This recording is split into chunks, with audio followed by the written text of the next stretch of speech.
Hi everybody, this is Max again, and I'm again trying to clean out my closet. Maybe you also have a lot of paper sets, and over time they are getting rather more than less. I have to admit I simply cannot throw away anything. Here, for example, I have a set that is so old I can't even remember where I got it from. It's a Christmas paper set with very special colors, and definitely not enough for an album. So what am I gonna do with it? Well, let's try a Christmas diary. I'm starting with a big piece of grey cardstock, which I'm first cutting into shape. Apologies for this unconventional cutting technique, but it's about Christmas and it's supposed to be magic in the air. At the end, we need a single flap, 6 small stripes that are folded in the center, and a big square that is folded twice in the middle. One of the folds is cut towards the center, and the whole piece is folded up afterwards. By this we are getting a base page, which is 6 1/4 in square, a flap at the front and the back, and a closed right side. If we are now cutting the design papers into 6-inch squares, the pages are just a little bit bigger and thereby frame the papers. Overall we will need 6 of these base pages. I'm now cutting the flaps a little bit smaller by using some border dies by stamping up here. However, you can use any die or punch you like for that.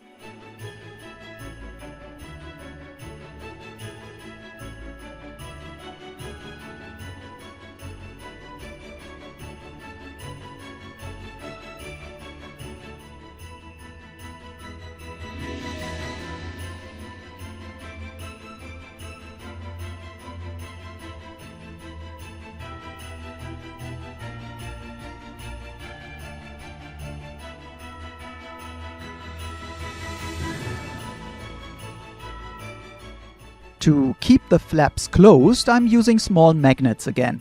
I'm adhering the first one onto the flap and covering it with simple tape.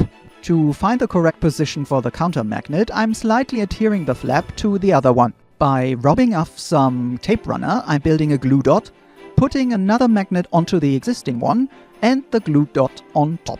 Then the flap will be folded up to place the magnet, and then fixing it again with some simple tape. And surely I'm doing the same on all the other flaps.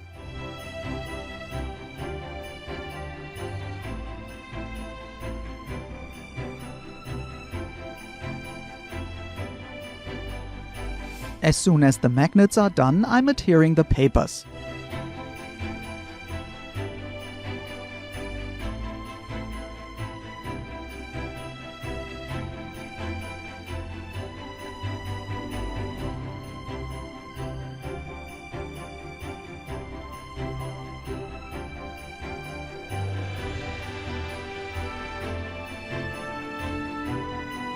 But stop! I almost forgot to take off the small flap again. If you have seen some of my albums already, you know that I'm always sewing my pages. And so I'm getting off the flap again and off we go to the machine. When the seams are done, I'm adhering the flaps again to the pages and pressing everything firmly together. And the same of course on the other side.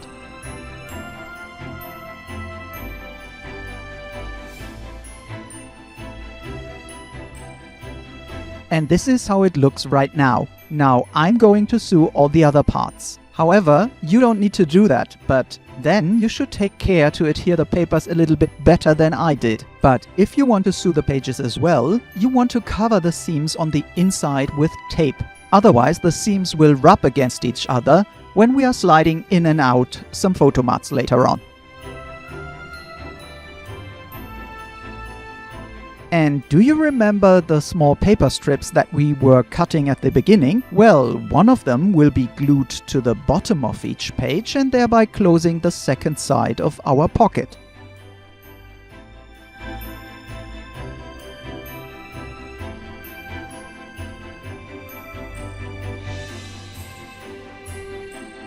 Some bulldog clips will hold it together until it is totally dry. For the photo mat that I just mentioned, I'm using a small piece of grey cardstock again and another Christmas border die. Besides some tiny little scraps, there is nothing left of the design paper at this time, and so I'm using some red cardstock that matches the colors. Here I'm again using the die on some glitter cardstock and cutting off the excess. These pieces I'm then gluing onto the grey bases. This is enforcing the intricate pattern and additionally gives some glamour to it. This time I changed the hinge system a little bit by leaving the upper part as it is and not cutting off the edge. As the page pockets are open at the top this time, this simply closes the inner side right up to the top. I additionally cover the hinge system this time as it is much smaller than the cover is tall. By cutting small slits in the inside cover, the hinge system is completely hidden. The cover as such is very simple this time and can be easily done if you follow my other tutorials. The inside cover will simply be adhered onto it. But first, we may not forget to set some ribbon for the closure. I'm using double-sided tape for this before the inside cover will be put on top.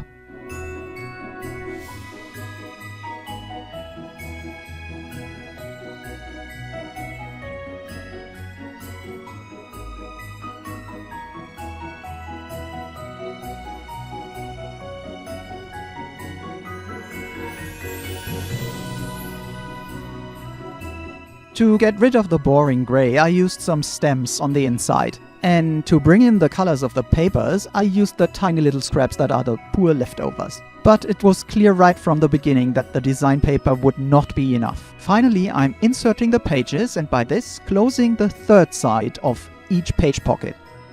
It took me about 8 hours to do this album, where the sewing took most of the time. So definitely a thing that can still be done short term.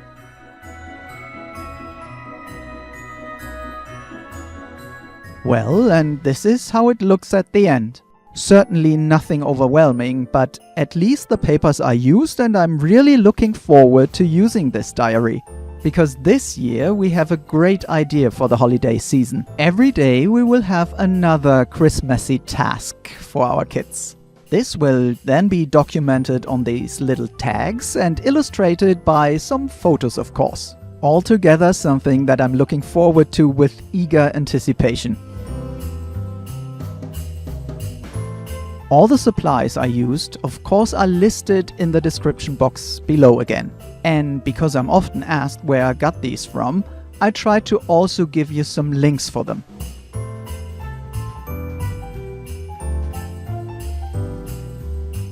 I am all wishing you a wonderful and joyful holiday season. Just let it be well with you and yours, because this is exactly the time to do so.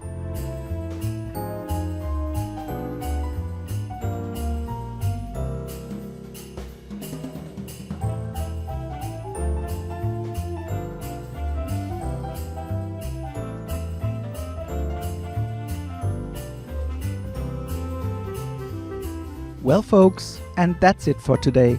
I hope you had fun and got inspired. And if you did, then please like, comment and share this video. And if this is your first time here at Color Your Life, then I would love to have you subscribe. And if you additionally click that little bell, you will be immediately notified as soon as a new video is uploaded. And if you like more inspiration, then I have here and here some other proposals for you. Just click on the vids to play them right away. Well, then there is nothing more to say than thank you so much for watching and hope to catch you next time again. Bye bye!